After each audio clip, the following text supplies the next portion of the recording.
Game over, man. Game over. Johnny. You're gonna need a bigger boat. Why so serious? I am Iron Man. This is a tasty burger. Welcome to the In Session Film Podcast.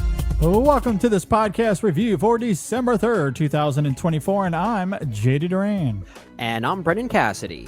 Hey, I am very excited for this conversation. I hope everyone is ready and prepared to talk about the latest from the one and only Clint Eastwood. This is a film that has not been making the rounds all that much. But I was going to say, depending on when you're going to see this film, we're either getting to this one really late or we're getting to it really early if you're waiting for it to drop on Max. Yeah, exactly. And, you know, I think what's really interesting about that, because Warner Brothers, for whatever reason, feels that this film should only be seen by about 24 people. So the great thing about that, for our sake anyway, is that we have the person that has probably seen this film the most, right? I don't know if there's anyone else that has seen this film more. All the revenue this movie has gathered is because of our guest. Exactly. Will Bjarnar is joining us. First time on this show, on the main show. You've heard him on Chasing the Gold. I think you've been on Women in Session as well, if I'm not mistaken. Mm-hmm. Mm-hmm. So it was only a matter of time before we got you here, and you're here, and now you're stuck. You can't leave. You are in jury duty. You can. Yeah, I'm in jury duty. You're in jury duty. This is the first time I haven't deferred jury duty in my life. I've been actually happy to show up, do my service. Happy to be here. Yeah. let's pray that the Department of Defense or the justice system isn't listening. All of that. Yeah, but I think the crime that we're here to judge is whether or not Warner Brothers did Clint dirty. I think we'll all uniformly agree. Oh, this is going to be a 3-minute conversation. Yes, they're guilty. Yeah, I think there's an easy verdict to that. Yeah, Warner Brothers absolutely did the wrong thing. Shocking that Warner Brothers did the wrong thing. But well, thanks for being here. Really do appreciate you joining us for this conversation. Thanks for having me, guys. I'm pumped. Absolutely. Yeah, looking forward to this. So you told us before we got recording that you've seen this 3 times, obviously. So you've seen this more than anyone else on the planet at this point. But tell us real quick before we get into the film, your relationship with one Clint Eastwood. Where do you stand on Clint as a director? I think Clint is he's an excellent director, perhaps even better as a director than he is an actor.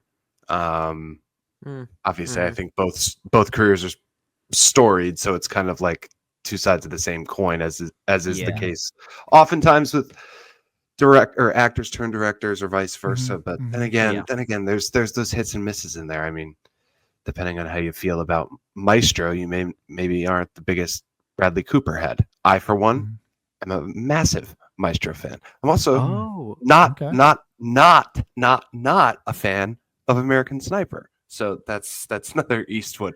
But you love. You don't like fake babies on screen? I don't like fake babies, but I do like the movie. The movie's good.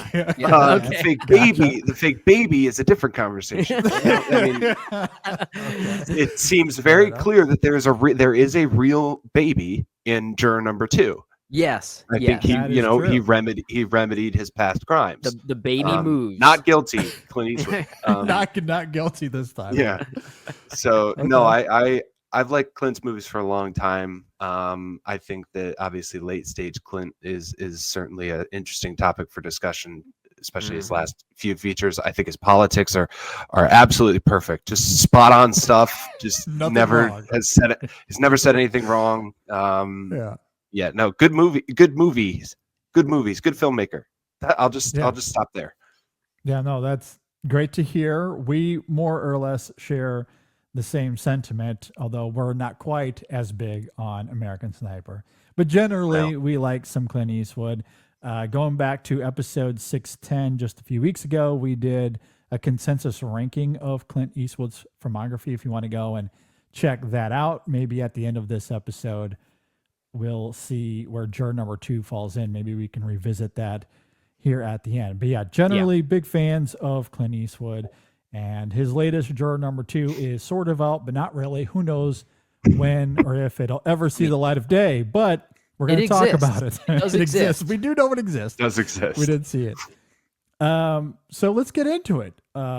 Juror number 2, directed by you won't guess this, Clint Eastwood. It stars Nicholas Hoult, Toni Collette, J.K. Simmons, Chris Messina, Zoe Deutsch, Kiefer Sutherland, and a few others that come and go throughout the film.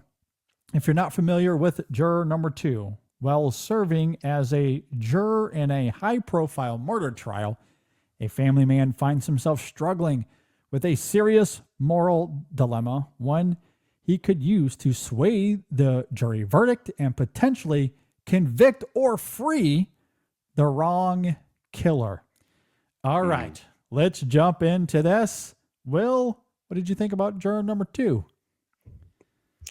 I freaking love Juror number 2. Okay. I think this is like one of Clint's 5 to 10 best movies. Wow. Okay. really- We definitely have to revisit this consensus ranking now. It is such meat and potatoes filmmaking. Like I just rewatched it like a week ago, I want to say, and it is just from the very beginning, even with the opening credits, just a couple of title cards rolling over the classic, justice system clip art of the balancing scale and all of, just the orchestral swells of here's the movie. It's a picture by Clint Eastwood. Warner Brothers did in fact produce it, even though they've been trying to tell you they didn't. It's called Juror number 2. And I just, he's a simple sort of filmmaker, not necessarily always in his conceits, but definitely his ideas. He's not necessarily, making these flashier projects, but they're certainly captivating and novelistic. And I think Juror number 2 is right in the sweet spot of both of those things. I mean, when I saw that the film's writer was named Jonathan Abrams, I was like, wait, which one? There are like multiple sports writers named Jonathan Abrams. It's none of them. But I was like, this makes a lot of sense. This guy probably has read a lot of novels, and it's very clear. I mean, I've been enjoying reading a lot of reviews of this movie, and Bilga Ibiri at Vulture said that somebody could probably make a quick buck if they just novelized Abrams' script for this movie and just started putting it in airports. Like you put Conclave on one shelf, and then you put Juror number 2 next to it, and I feel like everybody who's getting on any sort of cross-country flight is like, okay, I'll get both. This movie is a heater. I think Nicholas Holt's great in it. I think pretty much everybody's great in it. It sets itself up on a tee and it hits a home run, and Okay. I can't wait to get more into it. I loved it. Simply put, I loved it. I'm glad you bring up Jonathan Abrams' script, which is kind of an unsung hero in many ways. A lot of people are going to be talking about Clint Eastwood and Nicholas Hoult and Toni Collette and Chris Messina. Really, the cast are uniformly all really compelling to watch. J.K. Simmons, didn't even really mention him yet. Yeah. But I'm glad you bring up the script because you're right. This does feel like it was written like a novel. It flows like a novel. And I think that's what gives the film a certain urgency that's kind of propulsive in a way. I'm also glad you brought up Clint Eastwood's more recent output as a filmmaker, which has been interesting. I don't mean that as a bad thing, but I also don't not mean that as a bad thing. I will say whether you agree with his stances on things or not, he's an interesting figure, and he sometimes projects his thoughts into his movies in a way that I do find sometimes misguided, but also sometimes thought-provoking. I don't know if the films are always up to snuff to warrant that type of conversation. I think they might be a little herky-jerky at times. But I think Juror number 2, at least as of late, representing this current era of Clint Eastwood, it's probably the best synthesis of all of these ingredients that he has really concocted in a long, long time. And I think that's what makes it one of his better films over the past, let's say, maybe 10 years or so. I think it is certainly one of his better ones in a long time.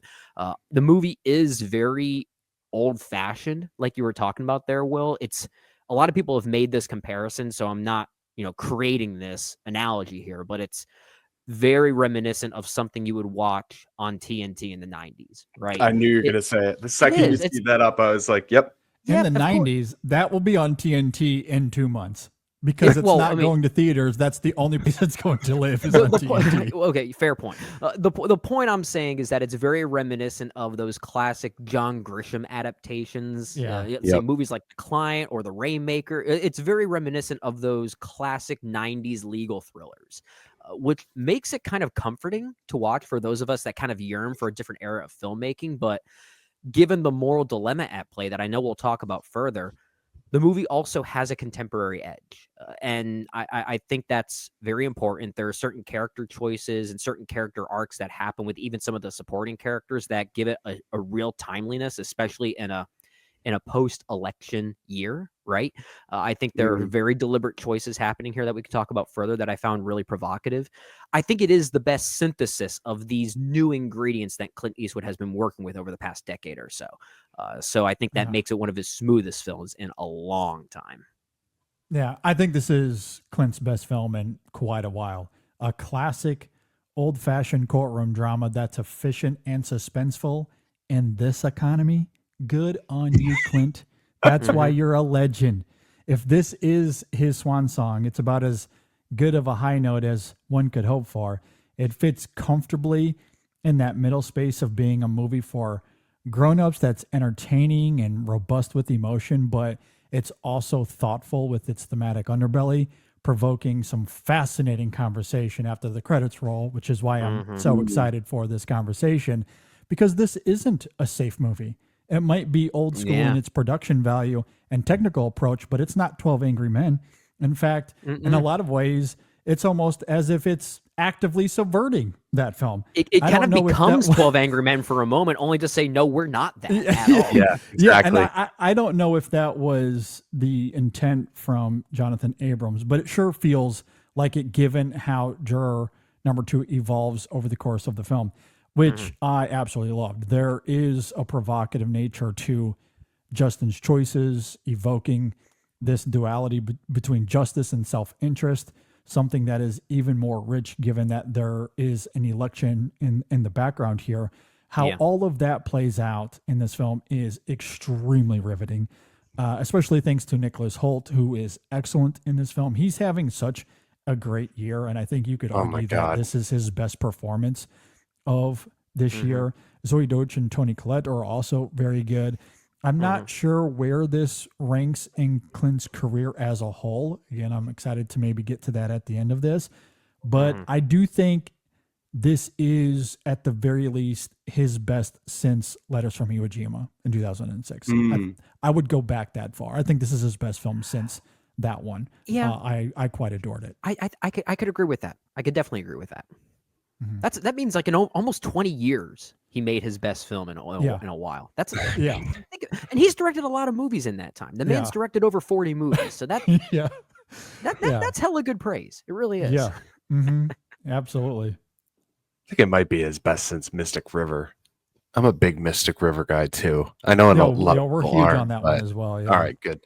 Yeah, I mean, it could be recency bias, but I don't know. I mean, it's interesting that the release around this movie has obviously been so discussed because of how bungled it's been or how just buried it's been by Warner Brothers. But it's interesting that this one comes directly after Cry Macho being part of that HBO Max Project Popcorn sort of situation.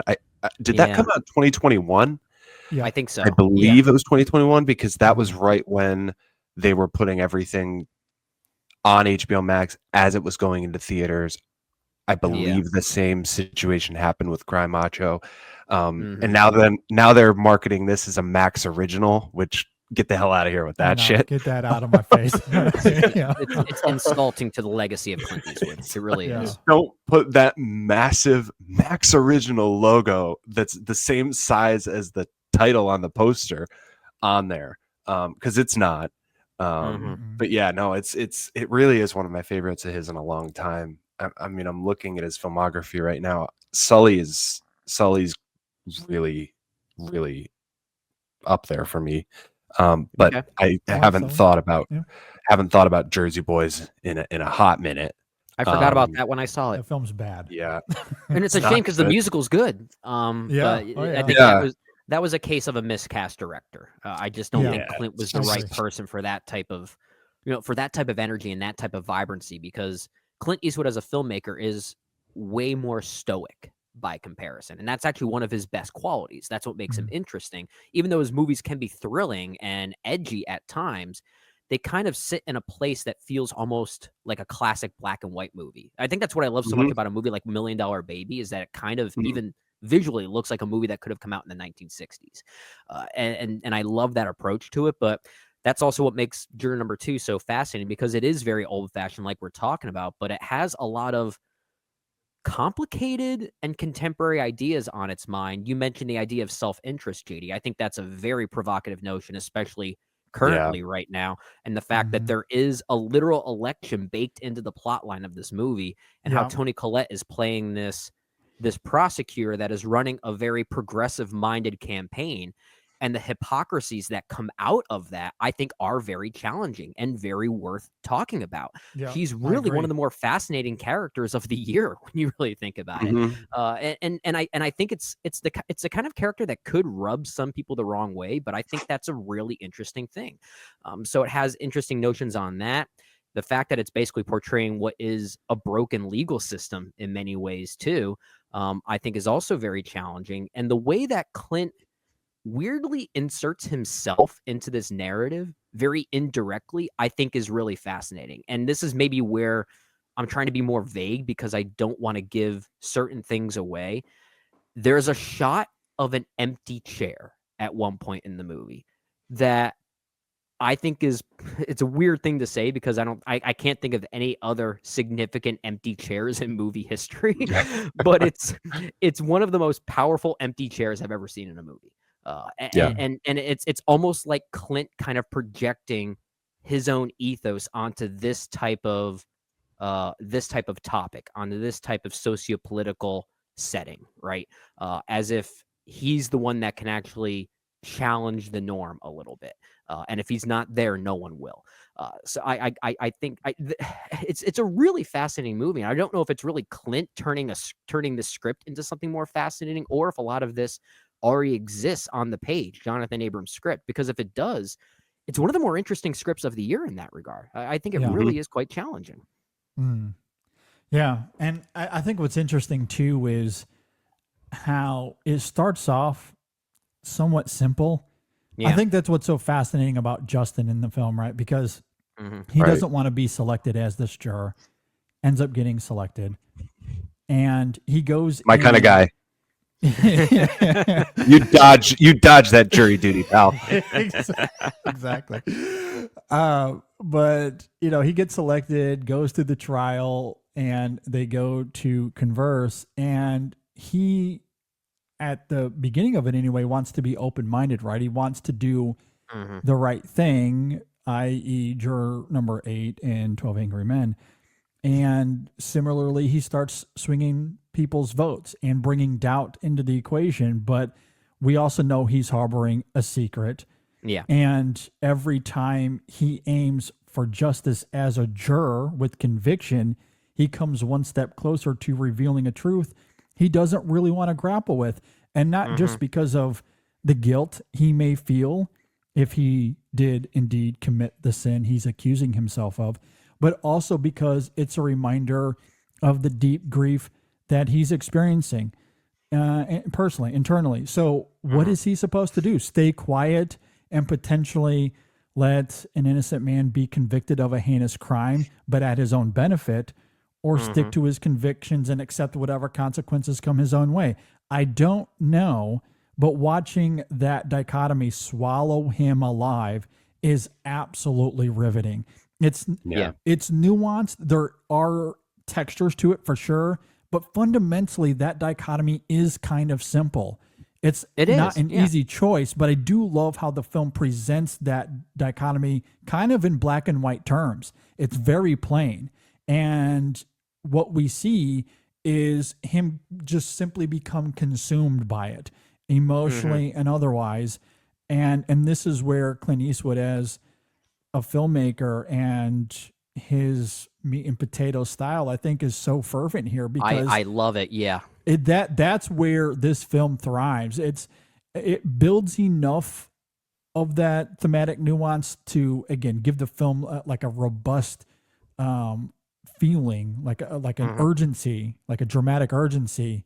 But really, so much of this film lies in that filmmaking and in letting these Yeah. performances kind of tap into that emotion, which is just brilliant. Yeah. It's a and- simple approach, but it's absolutely brilliant to watch. Yeah, and I want to speak to something there, and I'll toss it back over to you, Will. That simplicity you're talking about there, JD, the meat and potatoes quality of this movie is absolutely true and evident. And weirdly, that simplicity is what makes the movie more complex. It's something like that black and white approach is somehow able to find something that asks you as a viewer to try and look for. So while Justin is torn between this moral dilemma of should I do what's right for me or do what's right for them? Or this person that's on trial. At the same time, he has to sacrifice something that he needs to also look out for, being his pregnant wife, dealing with a high-risk pregnancy. And many of these jurors, very arguably rightfully, have familial responsibilities that they need to get home to. This, as much as they need to do right by someone that's being tried for murder, they also can't neglect their own lives outside of it. Like the movie is it's wrestling with these questions that are found within the black and white, which is a really interesting way of going about it. It's not just one way or the other. And I think that's why the garage scene, somewhat near the end of the film, when Allie confronts him about coming home that night and what really happened. Again, the nuances at play there in terms of on the surface tension is pretty clear, right? Yeah. It's very black and white. But watching him wrestle with, do I reveal the truth? Can I reveal the truth? Or what version of the truth? How much of the what truth? version of the Can I just truth? do a half truth and get away with it? Yeah, like it almost looks as if his head is going to explode. Like he just doesn't know whether to stick to his convictions and do the right thing by the trial, or do I need to do what's best for my family? I mean, without really saying anything. I think that's the brilliance of Nicholas Holt's performance there. And I think maybe why I prefer this to the other two, although he's really great in Nosferatu and he's very good in The Order as well. But there's something about moments like that where he's not really conveying anything in dialogue other than what's needed for plot sake. The real meat of that scene, though, is in his performance and the fact that he exhibits how the character's head is about to pop off. You're right. He's drowning. I was reminded of the movie Scanners, watching him in that scene. I thought the head was actually going to explode.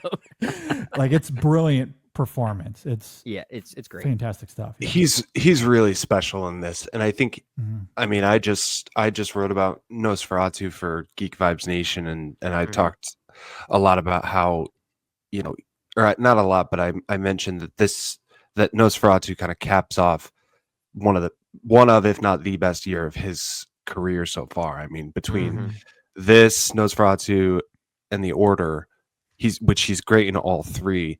But I really like how you mentioned this, you know, his head about to explode, especially in that garage scene. Yeah. Also the scene where he sits down with Kiefer Sutherland's character and kind of tells him what he's been thinking about, what's come to light for him. There's like this interesting trichotomy, if I can use that word, between like I'm gonna look that up. You I just love made that. that word. Let's go. I don't think it exists, but let's go with it. In the order, he's either stoic or he is this like triumphant leader standing at the front of the room, raising his fist to lead his army into battle. In Nosferatu, he's just consistently terrified or Yep. desperate, or like this pitiful little guy who's never gotten a property to sell as a realtor in 18th or 19th century Germany. And then here he is going back and forth between these.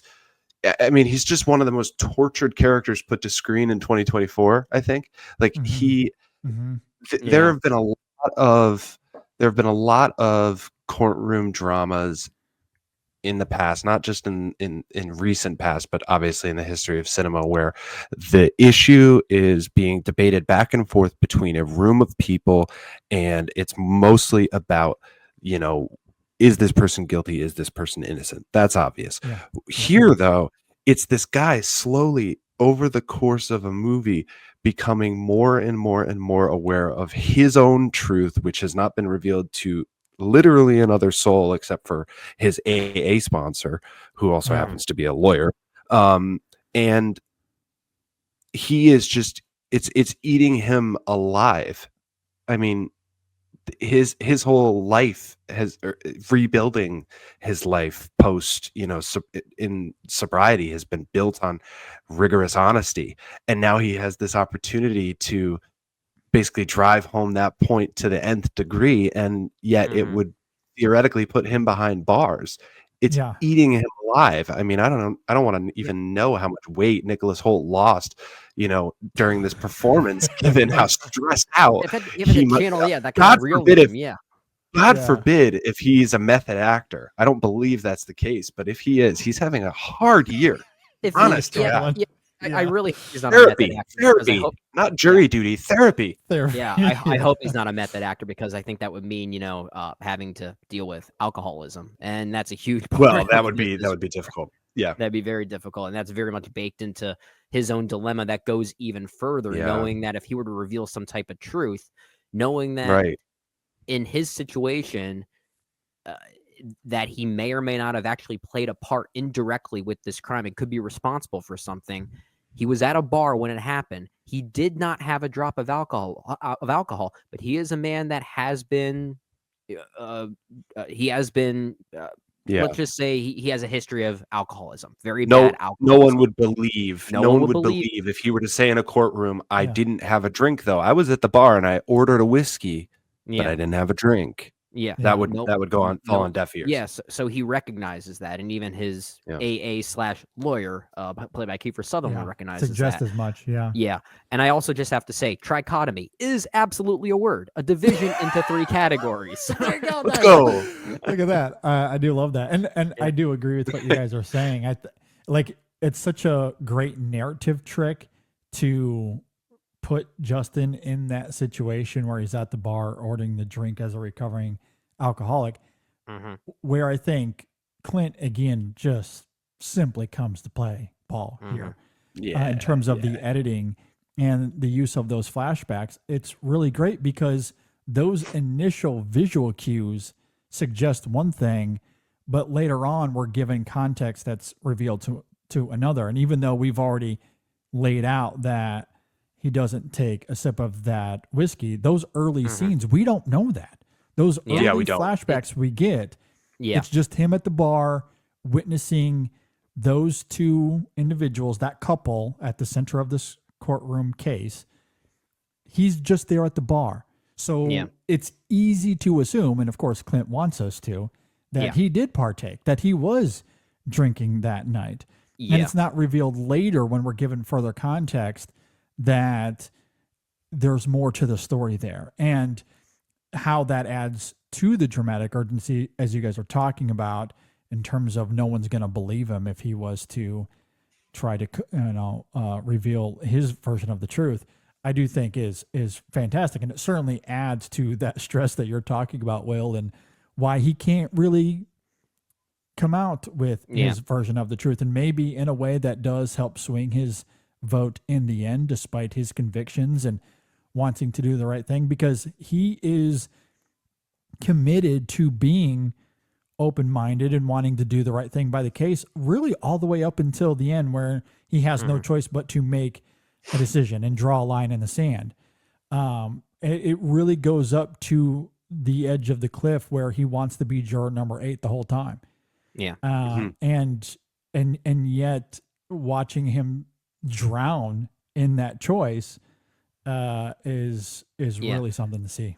Yeah, even though at the same time he is also thinking about himself. He's trying to have it both ways. He's trying to think, okay, we got to do what's right by this individual who is potentially being tried unfairly, but I also have to do right by me. How can I find a way to do it both ways? And I it's love the emotion of that too. And Yeah. maybe, I don't know how you guys felt, but as a parent, I easily succumbed to it. Well, absolutely. Yeah. I mean, like you can't blame him for thinking that and wanting that, right? You absolutely can't. It doesn't make him. I was about to say it doesn't make him selfish, but it kind of does make him selfish, but not in a way that we would frown upon it, right?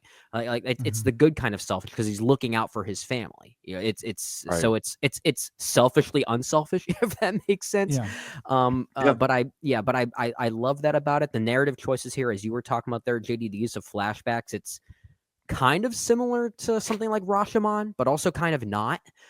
It's not, because it's not about revealing different point of views and how that alters based on perspective.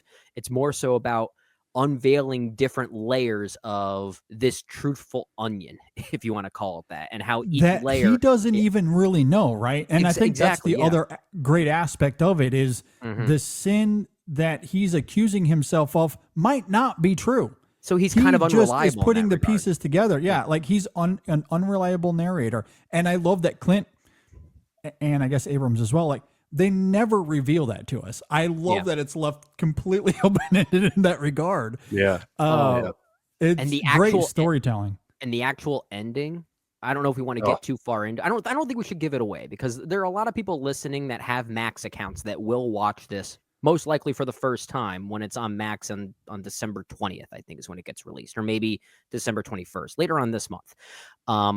The actual ending here is either going to make people stand up and cheer or curse this thing out, because it ends in such an edit. I'll simply say that I have to say I was so proud of this movie for doing that. I was so proud of Clint for ending it the way he does, in a moment, in a particular edit that is just so provocative. It gives you an answer without giving you an answer, which I love about the way it concludes in that way. Yeah, it's brilliant.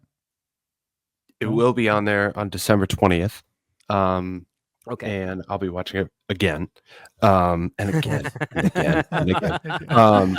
And I really will treat this like it's on, like, my own Max account is just TNT. And I'll just open it and be, oh, look, jury number 2's on again. Wow. 11 a.m. on a Saturday. Oh, man. Maybe I should just, what part are we at? Oh, wow. Yeah, just I remember that. Find a part halfway through and just just watch. So can you can you recite this whole movie for us now? Is that what you're able to do? No.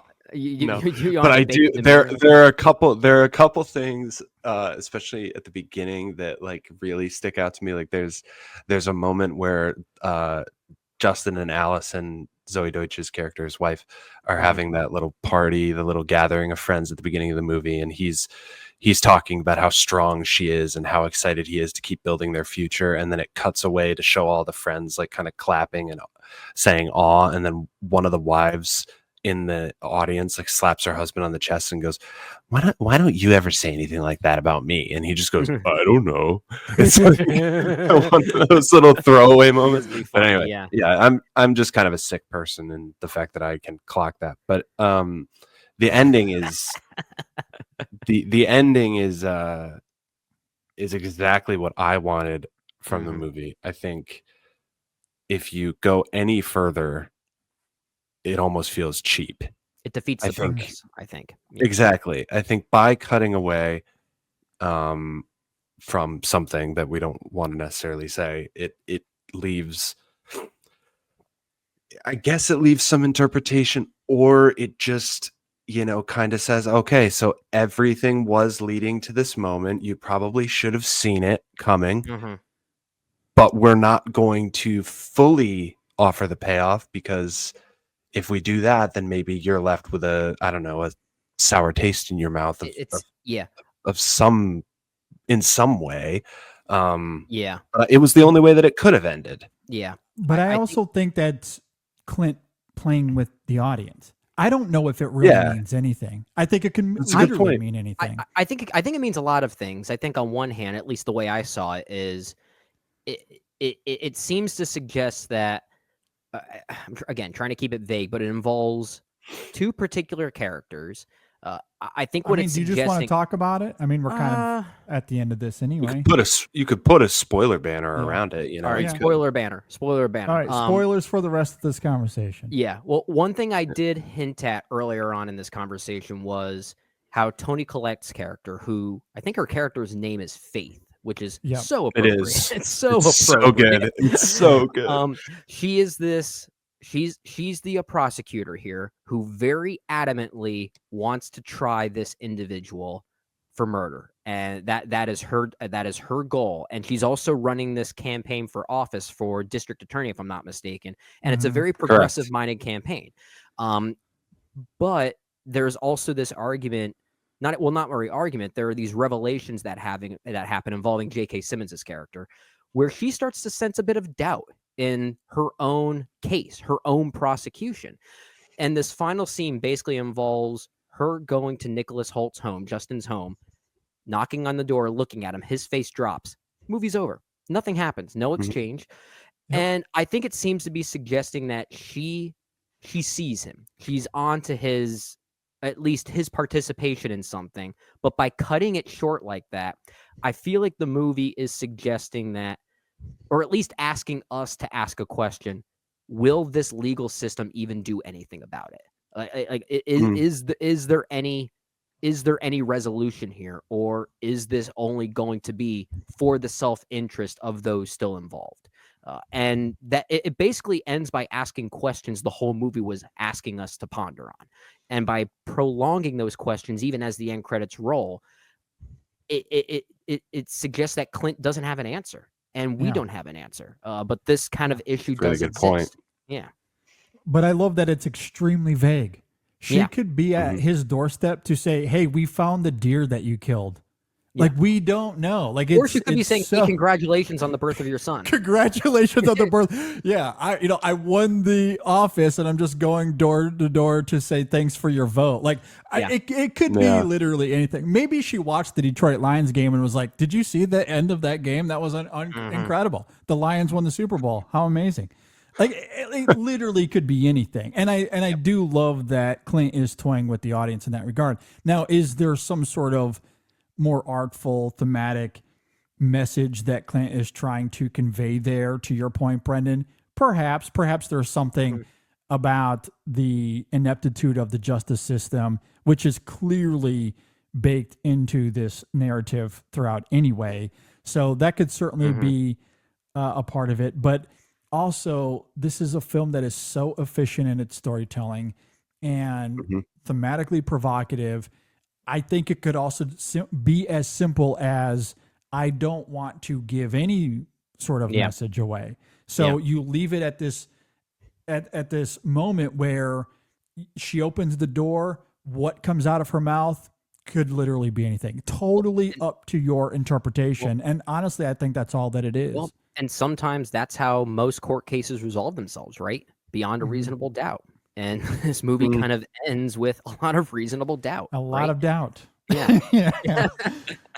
Yeah. I think the interesting thing too about the ending is he goes, Justin's character which, first of all, just as a sidebar, great names in this movie. I mean, like you said, Faith Killebrew, she's running for DA in Georgia, and she's probably going to win. Yeah, that Georgia accent.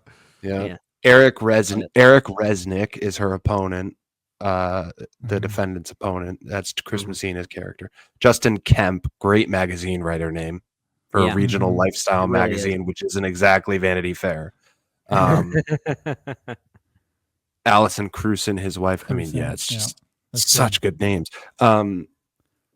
But I think the other interesting thing is that Justin goes to the sentencing of James Scythe's character at the end of the movie. James Scythe, played by Gabriel Basso, who everyone and their mother will know as the hillbilly elegy guy. He goes to the sentencing, and Faith, Toni Collette's character, can see that he is visibly emotional, and then follows him out to the parking lot, and they have a conversation that is very, entrenched in hypotheticals, but it seems as though they both know what the other is talking about and saying, which then leads to that final moment at the door.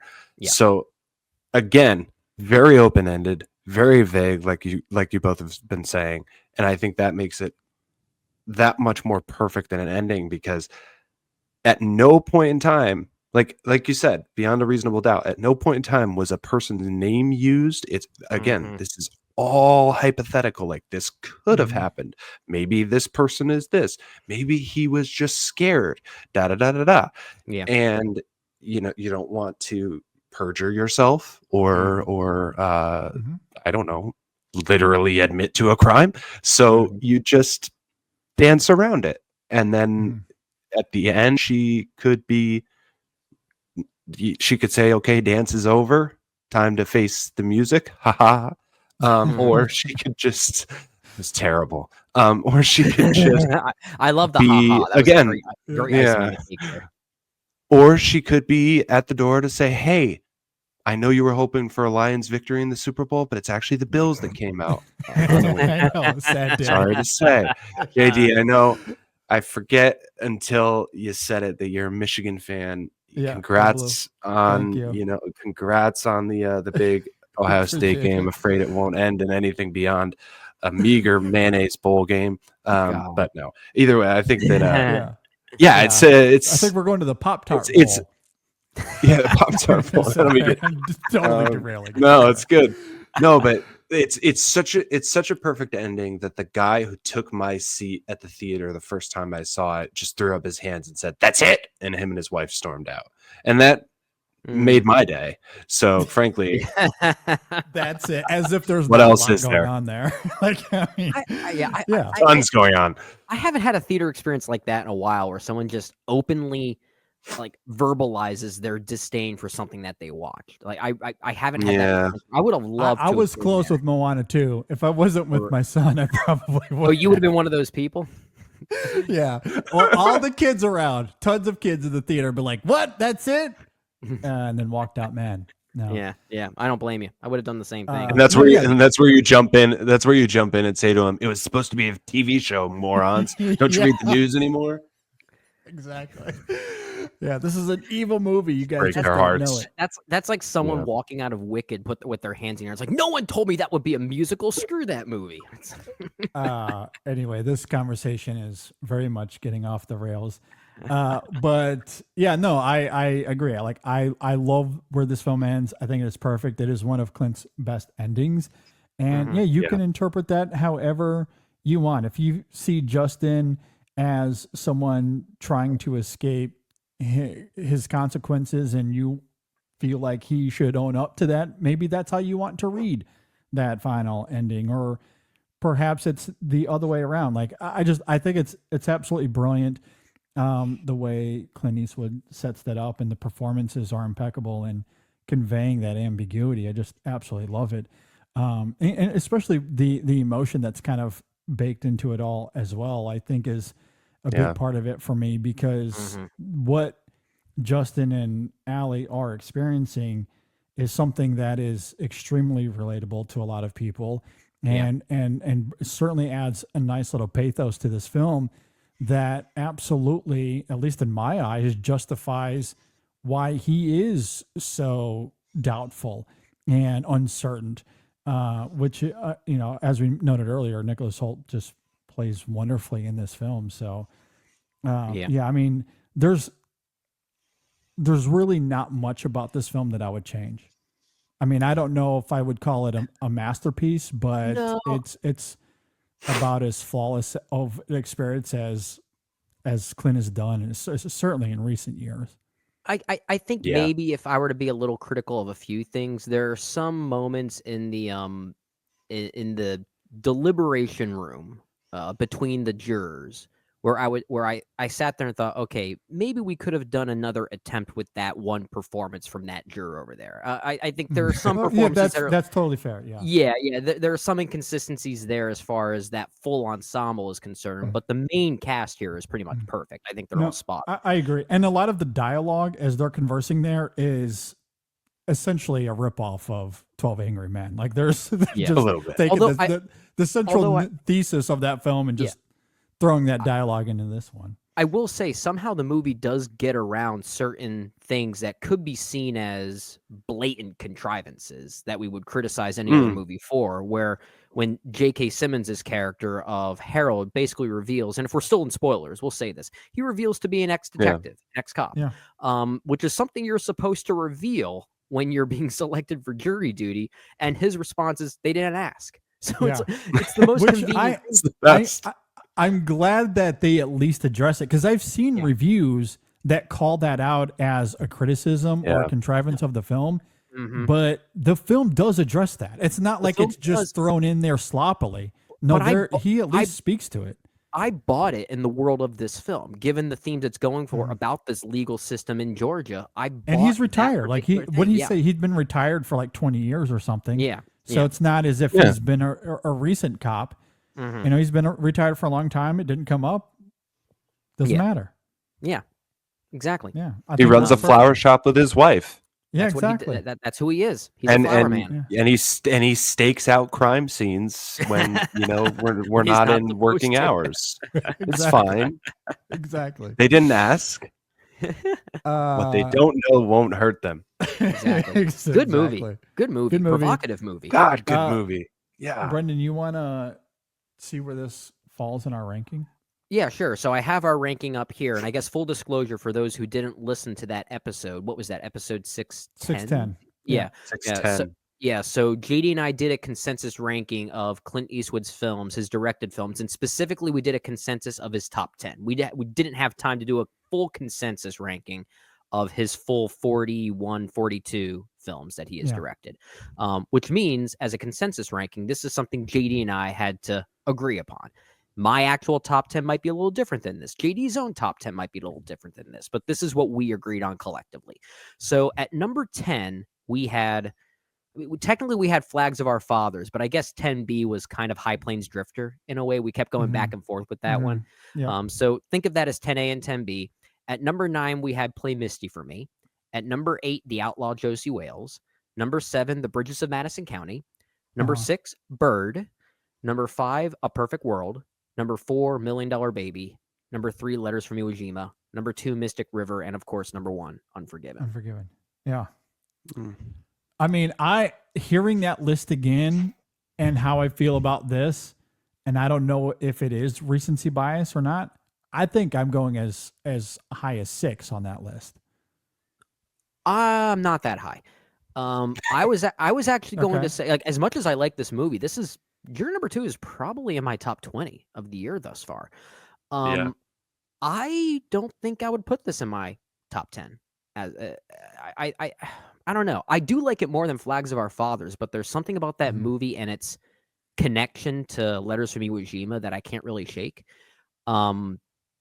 I don't know. Will, where do you stand on it? I mean, sure. Go ahead. I'm somewhere in between the two of you. Like, can we do a 7.5? No, I'm not going to do that. Sure. Like, yeah, whatever. We have a 10A and a 10B. No. I don't know. I think that I'm so maybe I'm crazy. I'm not big on $1 Million Baby. I think it's fine. I know some people who aren't. I've always liked that movie, but during our 2004 retrospective when we gave that one a revisit, JD, I found really provocative and challenging things in it that I don't think people noticed on first go around. And I've learned to like it. I think it's more. great. Yeah. Where'd you have that one ranked? 4. Yeah, I mean it's that's just my personal weird preference. Unforgiven's obviously number 1. I think you nailed it with Letters from Iwo Jima, Bridges of Madison County, Outlaw Josie Wales, like all of those. I think I would say like 6 or 7.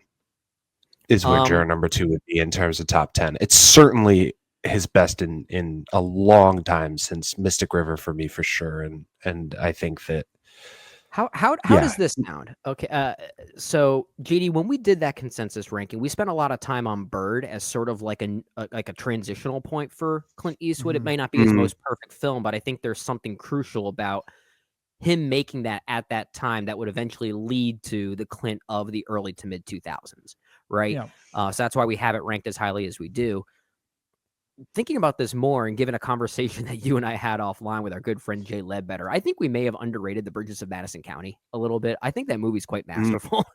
But I'm okay. Great. It's really good. I'm okay keeping it where it is, but I think in my personal ranking, I might try and push it up. What if we put Juror number 2 around number 8 or number 9? Like in between Play Misty for Me and The Outlaw Josie Wales? I mean, for the sake of this conversation, I think that's fine, but I do think we're undervaluing this film at that point. Because especially because we have Bird so high, this is a better film than Bird. I don't agree with that. I like it's Bird more sharply toned. So if anything, we'd have to, I think, maybe to your point, maybe just reevaluate that 6 through 10. If you want to put Bridges at, let's say 6, maybe this one at 7, then Bird at 8 or something to that degree. Josie Wales there. I mean, that's the solution, but because this has to be higher than Bird, and I like Bird, but Juror number 2 is a better film. I do much prefer Bird, but I do acknowledge it's a stranger film and doesn't always succeed in its ambitions. So I guess for the sake of this argument and given the provocations that we talked about with Juror number 2, I guess I'm okay putting Juror number 2 above Bird. And if we put Bird down a little bit more, I am not okay putting Juror number 2 above The Outlaw Josie Wales. I'm not okay with that. I think that is significantly more crucial and better. But that's just me. Well, it seems we're stuck at a high noon draw here. I am I'm steadfast in my vote for Cardinal Bellini. Yeah, that's another conversation we're going to have with Will at some point. What do you mean? As well. What do you mean? I don't know what you're talking about. We'll get to that at a later date. So I don't know. I guess we're just kind of at a standstill at this point. So, because I don't know. A 3-person draw. Who's the good? Who's the bad? Who's the ugly? I mean, I really like Josie Wales as well. I mean, don't get me wrong, but yeah, I don't know. I think this is better than Josie Wales. I think it's better than Bird too. But I do love Forrest Whitaker and Bird. I think it's a really it's a good movie. No, I agree. I think Juror number 2 is certainly more sharp, and I think that's fair. I think that's fair. I think it's it's just such a movie. It is. You see it on TNT and you just say remote down. I'm done for the day. I'm watching. It's like, where's my dad? Let's watch a movie together. Where's my dad? Dad, put popcorn in my plate. Well, those without dads are going to be struggling at this point in the conversation. So we're going to go ahead. Where are you? Got morbid. And end the conversation Jesus. there. I guess listeners can be the wild card here, and you guys can let us know what you think. Okay. You can drop a comment below if you're watching on YouTube, or hit us up on social media. You can email us insessionfilm@gmail.com. Let us know where you think we should put Juror number 2 in all of this. And we'll circle back in another few weeks once we hear from people. That's where we're at right now. I think we did this whole Clint Eastwood consensus ranking, JD. I think we should do it again in like a year. Yeah. Maybe we should do a movie series on him. I think that would be fun. Yeah. Yeah. Because he's got a lot of movies, and there's a lot we could still talk about. Yeah, I'm trying to think. And by the time that rolls around, he'll have made 3 more. 3 more movies. Oh my God, exactly. What next? Well, what we could do, I know we're talking about show planning in the middle of an episode, which we shouldn't be doing, but we could do something similar to what we did with our Steven Spielberg series, where we mostly focused on the non-classics, so to speak, the more under the radar films. So Yeah, that way that's we good. we That's only good. focus on like the Bronco Billies of the world, or the Rookie, or the Gauntlet. You know, like things Perhaps. like that. I mean, some of his earlier works, though, I would absolutely want to revisit. Yeah. Play Misty for me, certainly being one of them for the Mhm. reasons I mentioned on episode 610. Yeah. But like High Plains Drifter, I have not seen in a long time. Even Josie Wales, I mean, I love that film and certainly have a firmer recollection of it than Play Misty for me, but I still haven't seen that film in God knows how many years. Mm-hmm. So I would want to revisit those, you know, as well. But like his 2000s work, we've talked about a lot, so we could Yeah. certainly skip Oh, those. yeah. And obviously, everything he's done since 2013, we've covered in real time. So, Mm-hmm. Yeah. Yeah. really, So we already just got- be covering like the we first already half have- of his career. Yeah, I was gonna say we already have almost half his films covered in some way, shape, or form. Yeah, exactly. So, Yeah. And Unforgiven, we've done a full review of some years ago, so that one's already covered. Mm-hmm. But yeah, and that's certainly something to think about in the future for sure. Absolutely. At any rate, do love me some Clint Eastwood. Will, thanks for being here. This was a pleasure, my friend. Yeah, man. Thanks so much for having me, guys. Next time, I'll be back for whenever you guys plan on doing a 16-hour retrospective of the politics of Richard Jewell. Yeah. Happy to unpack Yeah, anytime. next year episode. Yeah. Maybe Yeah, maybe we wait a senatorial term. Yeah. I don't know. Just Yeah. Yeah. It should be fun. We'll sit on it. Yeah. Yeah. Thanks again. This was a blast. This was great, Absolutely. man. This is great. Where can we find your work online? Where can we follow you on social media? Yeah, In Session Film all the time. Geek Vibes Nation all the time. A couple of other places as well. And then I think I'm at by Will Bjarnar on Twitter. I think I'm willbjarnar.bisky.social on Blue Sky. I'm still trying to figure that out. Yeah. Um, Yeah. is it? I think do we- we I think call? we all Do we are. call it a? Yeah. Do we call it a Blue Sky, or is it a post, or a, God forbid, a tweet? What dare I think we? it's a- I What think they dare just we call throw it a into the post. Matrix? Yeah. I guess we call it Okay. a post. I don't know. I mean, they're called likes and everything. We still have no idea how to figure this thing Yeah. out. I Yeah. just joined Blue Sky, and guess who doesn't even follow me back? Mr. JD Duran over here. Well, Unbelievable. Okay. Okay. For one, I'm on Twitter a lot. Yeah. I'm on Yeah, same. Facebook It's semi a bad. lot. Instagram semi. And I'm also having to do that. I have my personal account. I got In Session Film stuff. I have like main job stuff as well. So She's got so much going on. Yeah, there's too much going on. I Plus- like how Too JD is busy. trying to come up with a full defense for himself, even though I said that. Yeah, I full know that- defense has yet to mention the fact that he's a father. Yeah, I just- that was I going to had be the next no thing I idea mentioned. he was. Yeah, as soon as I come home, I Take don't him to touch see my phone at Moana all. 2 again. Yeah. Yeah, No, I think it's just my name on a bunch of different places. Will Bjarnar. Okay. You could Yeah, probably just find me. search for Will Letterboxd, all Bjarnar. that. All That's right, the well, one. there you go. Be sure to Absolutely. go follow him.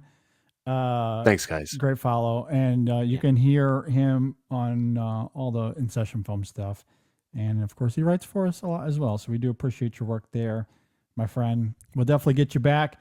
I noted some moments ago we're going to have a discussion with Will, probably via bonus content on Conclave, because he has some Yeah. fascinating thoughts that I loved hearing about. Absolutely loved it, and it is Okay. quite antithetical to mine. And so we're gonna talk about it. It's gonna be fun. I love Conclave. I can't wait. I can't yeah, wait to good movie. Conclave with both of you. Yeah. And Nice. that's what's so great about Conclave is that we both love it, but for very different reasons. Yes, very different reasons. Art's cool. Art's cool. Yeah, art's great. Yeah, no, Art's that's awesome. All right. Well, thanks, Will, for being here. Really do appreciate it. We do have a review for the animated film Flow that is available right now as well. So be sure to go and check that out. Episode 613 this week, we talked about Moana 2 and Disney and their latest shenanigans around that film. So we had a lot of fun talking that. We talked a little Oscars, which is not usually something Brendan or I do, but look, it's that time of year, and we have to indulge. Thoughts. So we had some thoughts on the Oscars race, and especially with like the New York Critics Group, Gotham Yeah, like having all that their happening award. now. Like, Yeah. man, I'm really intrigued this year, maybe more so than a lot of other years. I think this year could be a lot of fun in terms of the award season. It's Fingers very, Different crossed. very- man for best picture. A different Yeah. man best picture. Yeah, Heck what, yeah. what a varied thing. I know. Maybe. And I do love that too, because what was it like? Sing Sing won every other award I know. except for best director went to the right director. Pickle Boys. Yeah, which I love. And then best picture, different man, out of nowhere. Just Yeah. Why not? so Yeah. good. Yeah. Throw him a bone. I love it. Good movie. Yeah, I agree. Totally agree. So yeah, this is going to be a fun season, I think. But at any rate, thanks for listening, everybody. Thanks for watching. We'll see you next time on the In Session Film Podcast.